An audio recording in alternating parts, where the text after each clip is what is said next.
Mac the Reactor, fresh out the trash compactor. You'll know me by now. It's your favorite England-born, somewhat Australian-sounding Reactor. He's a big boss like Rick Ross. He goes harder than Slipknot. He's in permanent beast mode without even applying the cheat code, baby. He's so crazy. I am nearly at 500 subscribers, man. I thank you all so much. You know, at 1,000, I'm going to start doing the reviews, the album reviews that you'll want. And I'm just really trying to have a good relationship with y'all, man. That's why I respond to majority of the comments. Any of y'all that interact me with on Twitter, I try and follow back right away. And I try and have little conversations with whatever I can. At Mac the Reactor on Twitter. I'm sensing I'm slurring my words. So I'm probably only going to do a couple more reactions because I'm so exhausted. But we're going to get into something special right now. Let's have some fun. Let's pick up the energy, man. One of my subscribers said something very important to me. Let me tell you why. I'll break it down. So Marley Hannah, shout out to you. Thanks so much for subscribing. She had said to me probably about a week ago roughly, it's 1 a.m. and I just spent the last 4 hours watching all of your Billie Eilish videos. I really appreciate you. And I only about 5 days ago organized everything into playlists. So you probably had to individually do that yourself. Just know from now on you can go straight into the playlist, see what you've missed. But I appreciate that. That's 4 hours of her time that's gone into watching my videos, right? I've spent probably about 4 hours today filming reactions and catching up on stuff, you know what I'm saying? So it's like she's working, almost checking out all of my content and reviewing my content while I'm over here trying to feed it back, you know? So that's a great relationship to have with subscribers. Now, she's been watching all my Billie videos. She said, I love your reactions and how you really listen and try to break down everything. Thank you so much. That is definitely what I try and do. And she said, keep up with the Billie videos. Some suggestions of more videos to watch could be Vanity Fair third year interview or her Up Next artist video by Apple Music or some of her funny moments compilations. Now, you'll know I always say if somebody gives me a few suggestions, I will always pick one.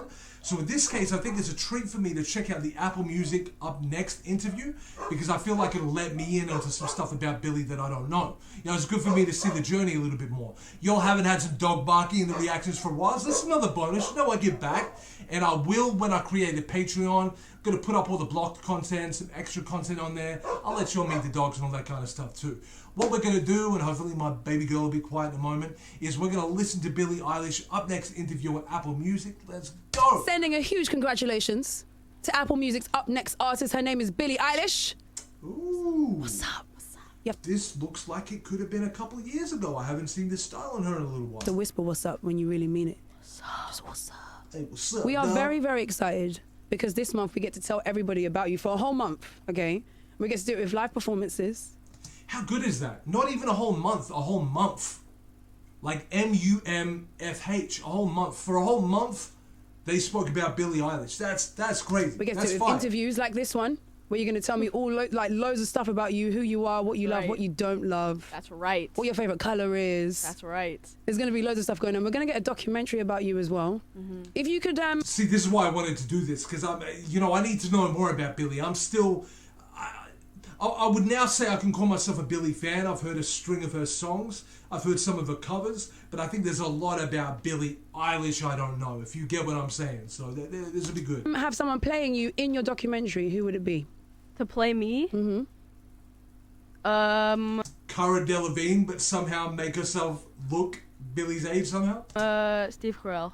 Okay. 100%. Good choice. Steve Carell. Wouldn't have guessed that. Wouldn't have guessed that at Will all. You're Ferrell? part of a huge project though, and I am genuinely very excited because whenever people get to know someone, it's that moment that you never forget. So no pressure, Billie Eilish. We're going to make this important. This is going to be the beginning. This is the starting point of who you are. And so your name's Billie Eilish. Yes. You know, I was wondering who that blonde girl was. Billie Eilish, okay. I'll watch out for her. Pirate, Beard O'Connell. Got it. I've got it all. You got it. You are from Los Angeles. Yeah. Born and raised. Ooh. What's it like to be born and raised in You should from Cali. Did not know specifically she was from LA, born and raised. Fair enough. LA? It's like, who do you become? I mean, this thing. I You mean, become me. that's right. I mean, I've never lived anywhere else, so I couldn't say what the difference is really. But I hate the weather so much. I hate. Interesting. I mean, I've never been you to see LA. what I'm Been to wearing? New Are you York. joking? It's like 100 degrees, and I'm wearing this. But you hate the weather in LA. I hate it so much. Have you traveled? Yeah. Travel? Yeah, Where- I love traveling. That's like the main reason is because like the weather is better. What's like an LA like a typical LA childhood? What do you do? Where do you go? Where do you play? Well, I was homeschooled. I'm still homeschooled. Yeah. So like, I ain't go to school. You're just If I was in LA, I think I might want to go with the homeschooling option too if I was a kid. I just don't want to, like go to a McDonald's and get a Glock in my Happy Meal, you know what I mean? Like, I don't know, man. Just, you need to understand the way Americans have impressions of other countries that they're not so familiar with. We have our impressions too. And I just think it's crazy that you're very woke. You know about the world, but at the same time, it's not really taught in society. Like, Americans don't always know a whole lot of what's going on outside of America. You got access to the information. You just don't really, it's not in your culture to really worry about what's going on outside of America. When I say worry, I don't even mean like on a political level, like be worried and fear for other countries. No, I mean like you don't really know too much about, say, the UK until you start experiencing it a little bit more. You know what I'm saying? You probably don't know nothing about Australia beyond maybe seeing documentaries about wildlife and all that kind of stuff. Maybe knowing Liam Hemsworth's accent. But other than that, I really don't know much about Australia. And I can tell, because you're kind of like that. You'll seem to be very culture shocked sometimes. Whereas when I see a lot of America, Canada, whatever it might be, I realize I get very culture shocked too, because like, I can't believe you'll have to wait till 21 to drink. That's crazy to me. I can't believe it. Like we leave high school at 17, 18. By 18, we're legally allowed to drink. That's how it is. But I can't believe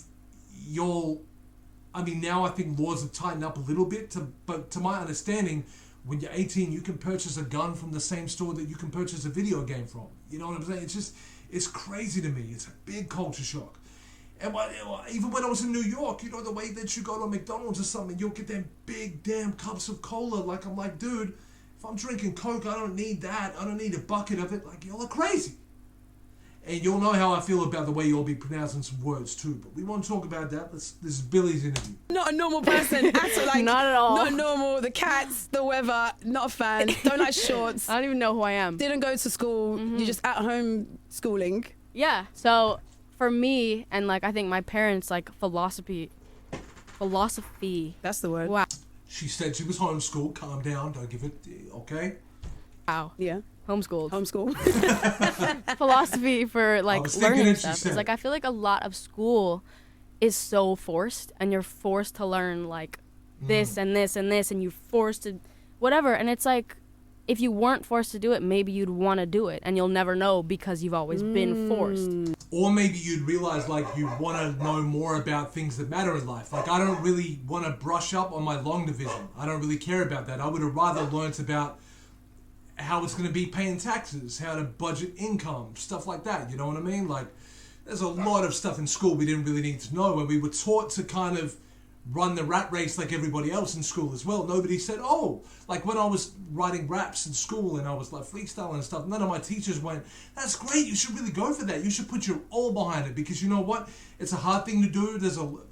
It's really hard to get yourself out there, but if you've got the passion, you've got the desire, go for it. I didn't get taught to like act on my burning desire. I got taught in school to play it safe, that I need to work a 9 to 5, maybe get myself into a trade. That is such hold back mentality. Life should not be led with limits like that. You know what I'm saying? We should definitely pursue our passions. I understand with the way the world's running, at some point after the Industrial Revolution, the world started to form into what it is today. We kind of got to do things to earn income. I understand. It's not our fault. It's the way the world has been molded, right? But don't ever let somebody else's definition of reality have any impact on yours. If I say that I'm going to go on, I've actually had a taste of a good career. Like if you look at my other channel, Got Beef Entertainment, type that into YouTube, you'll notice I've got like nearly 30k subs, about 10 million views on the channel. Like I had a bit of radio buzz and stuff out here. Like I've had a bit of experience with it. And now look where I am. You can see things change, tides change, right? I'm now doing reaction videos, and I'm not experiencing that lifestyle right now, but I'm still going for everything I want to go for, including this reaction thing. I don't want to do an average job at this. I actually want to do something with this. So let's have some fun. So I was never like, you have to do this, and you have to do this, and you have to, like, so that gave me the opportunity to, like, learn what I actually wanted to learn. Okay. So I'd see something and be like, I think that's really interesting, and I want to learn more about that specifically. That's cool. I like that. So, like, I really liked dancing. The thought of dance was, like, I love that. So I just took classes because I wanted to, and like I rode horses for a while because I wanted to. That's great. See, we should be encouraging that more. That doesn't mean, I mean, obviously we want our kids to be able to use language properly and, you know, all that stuff. We want to teach them how to be social, but I really don't think my kid needs to know too much about algebra. You know what I mean? I know in England we had a thing called religious study. Nothing against anybody who's religious. I'm just saying that shouldn't be, like, what if I'm not religious though? You know what I'm saying? Like, it just shouldn't be a staple, that's all. It should definitely be an option. It should be available. I just don't think it should be a staple. Some of the stuff we learn at school was useless, man. I'm telling you.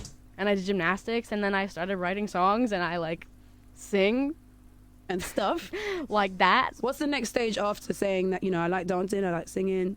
How do you then start writing a song? How do you know how to write a song? I did not start writing music because I was like, ooh, I'm going to write music so I can get famous. Like, that was so...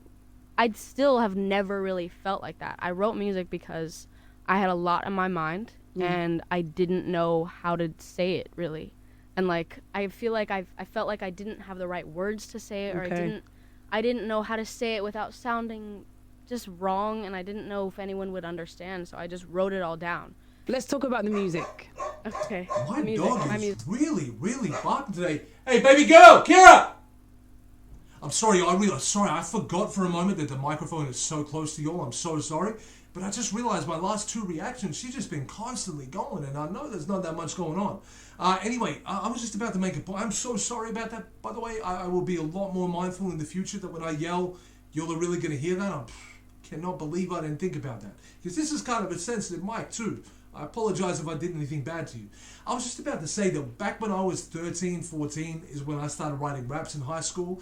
It was after listening to, I was listening to a lot of Eminem. I was very influenced. And I didn't know how to write a song. So really all I knew is how to make the last word rhyme with the last word in the next sentence. So, I'd be like, I don't know what my content was in high school, but I'd be like, life is tearing at me like a tissue. And I can get through every issue. I would only be rhyming the word with, and I really had no substance to what I was saying. And then I started, because I'm an only child, I had a lot of time on my hands, I didn't have any siblings to keep me busy. I would get home and I would just grab objects in the room, right? To say this, I would go, iPhone, cyclone, mind blown, thigh bone, I get a nice flow, I'm tight though, I'm walking a tightrope, and I would start just freestyling with what was around me, and I move at a scorching throttle, grab this water bottle, and I would just make sure I could just, rhyme with everything I had, I'd grab a pen. It's like the movie Freddy vs. Jason. I want to watch both of them get stabbed again, And then I started to realize that the more I did that, I expanded my mind. So now that I could freestyle, I had this brain muscle strengthened a lot more, so that when I started actually writing rhymes, I would now, I remember I just had these slick rhymes when I was younger, where I'd just be like, my mind operates in a different timeline. You would swear to God that I had stuck Einstein's mind inside mine. I was like a 15-year-old kid saying this, right? I'm a lot more polished and have a lot more to say now, but I'm just saying there was an early example of me having something going on, And it's so interesting to hear Billie talk about where she organically came from, because it's interesting, she had a very similar experience to me. It wasn't about being famous. It was about having something to say, working out how I'm going to say it. And, I always had that fear of looking stupid too, so I contained it a lot too. I didn't show it to everybody right away. Anyway, this is not my interview. I need to stop doing this. And I hope your eardrums were okay. I'm so sorry about before. Music. Let's talk about your music. Your new EP is out. Yeah. Your EP is called Don't Smile at Me. Were you happy when you finished it? I was relieved. I was so satisfied, and I was like, we've done it. Don't Smile at Me is done. It was really tough, but only because the thing is that all the songs that are on the EP were already written, like a lot of them are written a year or over a year ago. Okay. Just because we write music a lot, and So the timestamp in which she's talking about her first EP being released a year before this interview, roughly. So this must have been very early on then. I did notice the hairstyle and the look looked pretty early, but I didn't realize that this was early. Everything that has to do with music and my career and whatever is all made in my brother's room. So you were happy that you finished because you wanted to leave your brother's room and get on with your life? But it's great though. It's like wonderful because like it's just this cute little tiny room with like no space, but all this gear that's all pretty, and then he has these cute little pictures and like it's cute. But the thing is that for the month of May, we were like, okay, like we need to rent a studio to finish the EP. Just because, like, even though we've been using, like, my brother's room as a studio, because it basically is, it's just his room. Mm-hmm. I remember, like, always, like, when y'all told me that Billy and Phineas did all their music together, like, it literally is just so organically made in a homegrown space. It's amazing, man. And I hope that motivates a lot of people as well, man, because you'll find, like, even Tyler, the Creator, man, when Odd Future first come out, like, a lot of their stuff was just made on, like, a $40 mic, you know what I mean? Like, in a basement somewhere. It's crazy. Like, we were just like, maybe we should just try using a studio to see if, like, the vibe changes or see what, but... You didn't like it, did you? I did that, too. Did you go to it was studio? just, it was just so, I mean, I kind of like we it, got a lot done, I'm gonna Not say that, same. but, like, it was just, it wasn't as real, I felt like. Yeah, I agree. Because being with my brother in my brother's room, in my house, right next to my room, it's, like, so much... like deeper almost. Mm-hmm. One thing is homegrown, and it's homegrown by you when you build your own studio. It means a lot to you. And okay, you might not have the $1 million sound right away or whatever, but I tell you what, you can really build home studios very, very well these days. You really can. You can invest a little bit into it, but it's worth it. You know what I'm saying? And when you homegrow it by yourself, it's actually kind of difficult to be in a professional studio that might, you know, have a lot of money into it and mixing boards and all that kind of fancy stuff. Because one of my boys is actually an engineer in a popular studio down here, and I just come there to jam every now and then. I actually don't go there to record because it's just not the right environment for me. It just doesn't feel me, you know what I'm saying? And I think that might be what Billy's hinting at. It's just interesting the way we can connect with the human being behind the music when we watch interviews like this, you know? Like, you can really get out everything. What's been your reaction to people's reactions? I think That's it's really cool. Like, because people take songs and of course process them in their own way. Exactly. And it's like, that's what I want. Like sometimes people ask me what a certain song is about and I don't want to say it because it's like whatever you think is about is what it's about. It's true, like with the Wish You Were Gay song, I did get the concept. I mean, you can tell I grasped the concept, but I was going a different way in my head. I thought she was talking from the perspective of this girl that's kind of curving her. I thought it was a girl that was curving her that was maybe a straight girl, and she just wishes the girl was gay.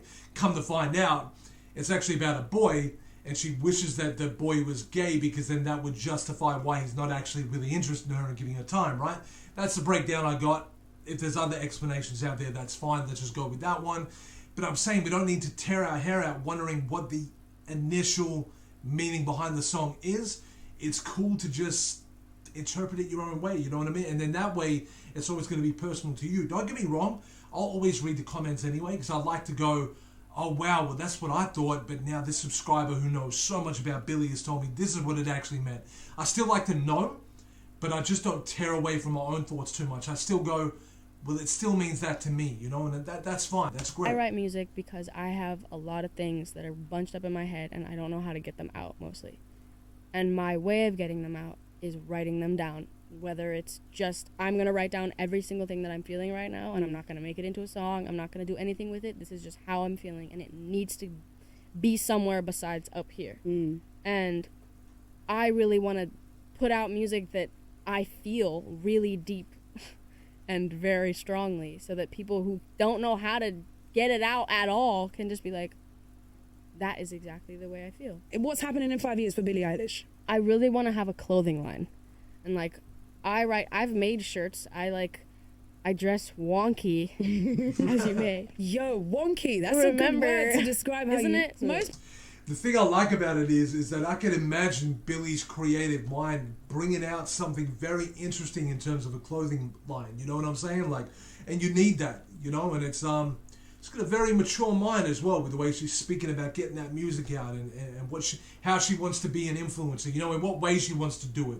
That's great. You know, it's something about the human being inside of Billy that I like. People's relationship with their siblings are, you know, I hope are really good. Describe what it's like to go the step further than that. It's not just, oh, you're my brother, I really love you, this is what's happening in my life. It's like we're gonna create music together.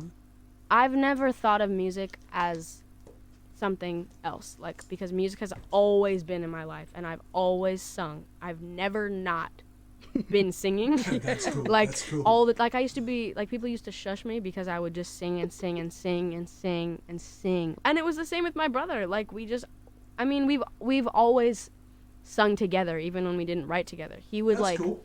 when I did talent shows at my little homeschool event things, him and I would go up on the stage and he would play piano for me and sing harmony with my covers. And, like, my dad would... What's the age difference, by the way, Billy and Phineas? What's the age difference? Because when I'd seen Phineas, because he had the beard and everything like that, I mean, you could think the same thing with me, right? The 50-year-olds have beards. You never know how old somebody's going to be. But, like, I thought Phineas, like, might, like, even be right up to, like, 30 or something like that. But then I realized she's talking about them being in school together. So it could be that just Phineas has a very mature look, and obviously the beard makes me think he's a little bit older than what he is. But if she's 18 now, like, how old is he? Very interested to know. Would come and play ukulele for me while I sang. And my mom, like, my whole family has always just been insanely musical and always making music with me. Do you see yourself, like, your life changing, and then you actually having to adapt to that and writing about stuff that, you know, you don't write about now? People think that they have to be going through something to write a song about it. And that's so not true. You can even put yourself in someone else's position, or, like, 100%. Look from someone else's point of view. And you can also, I mean, hip-hop is a very good example of this, is that you can also just really be a storyteller too. Like, I don't know if y'all have ever heard, like, Slick Rick bedtime stories. So Slick Rick was a dude that was out in he rose up in the mid-'80s, right? By the late 80s, everybody had Slick Rick's name on the tip of their tongue, right? So he did that song that went, once upon a time not long ago, da-da-da-da-da, and live life slow, da-da-da-da-da, where justice stood, and people were behaving like they were all too good. Like, so he was just telling a story, right? And I guess, I mean, some of his experience might have been behind it, but he did like to storytell. When Eminem makes a song like Kim, where he's putting his wife in the trunk, really what's going on is him and his wife are in a really, really bad place. They're in the middle of a split. So he writes a concept song. Obviously, he's not really going to do any of these things, but what he had said about that song was he thought, have you ever felt like you wanted to do it, though? He's not saying you should do it. He's not saying he would do it or will do it. He was saying, have you ever just felt that way and you just had these horrid thoughts? He went, well, I did. I put them on a paper and then I recorded them. You know what I'm saying? So you can really do anything. And, you know, that's, I mean, I was giving very hip-hop examples there, but look at, oh God, what was an example of something else recently? I had one on the tip of my tongue and it just left my head. Let's just enjoy this, shall we? I've even written songs from the perspective of somebody that I've hurt. And it kind of really opens your mind up to the way you act. Mm-hmm. And I feel like nobody does that. And it's just kind of, it's like a game. Like, you can just make up whatever you want. And even if, like, you actually do feel a really dark way deep inside and nobody knows, you can write a song about it and no one's going to be like, ooh, she feels just like, it's a song. So it's like, it may not even, maybe it's not even true. You don't even know. What's your favorite lyric you've ever written? Maybe Bellyache. There's a part in it. It's in the first verse. It's sitting all alone, mouthful of gum, in the driveway. My friends aren't far. In the back of my car lay their bodies. And that happened because we were in the garage. Phineas was playing some stuff on the guitar. We were with, like, his two friends. We were just, like, kind of making up stuff. And then Phineas was like, sitting all alone, mouthful of gum. And then we were just talking about, like, random, they were just kind of riffing on nothing. And then he was like, my friends aren't far. In the back of my car are their bodies. Like, so that you're just in a car with your friends. Like, you're just going somewhere in a car. But because we had no idea what the song was going to be about, so it was like, oh, I'm just in a car with all my friends. And then I was like, no, in the back of my car lay their bodies. I just killed them all. And that's cool, right? That all came from just riffing, you know, and that's cool. Look at me. Boom! I killed them.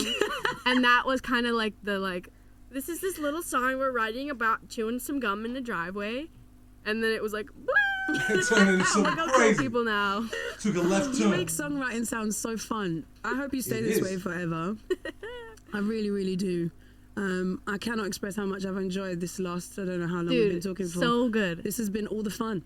So good. And I feel like I really, really, genuinely know you a lot better. Yeah. So thank you for sharing.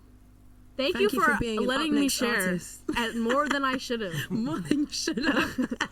But it's always good. No, seriously. Billie Eilish, Apple Music's Up Next artist. Hey.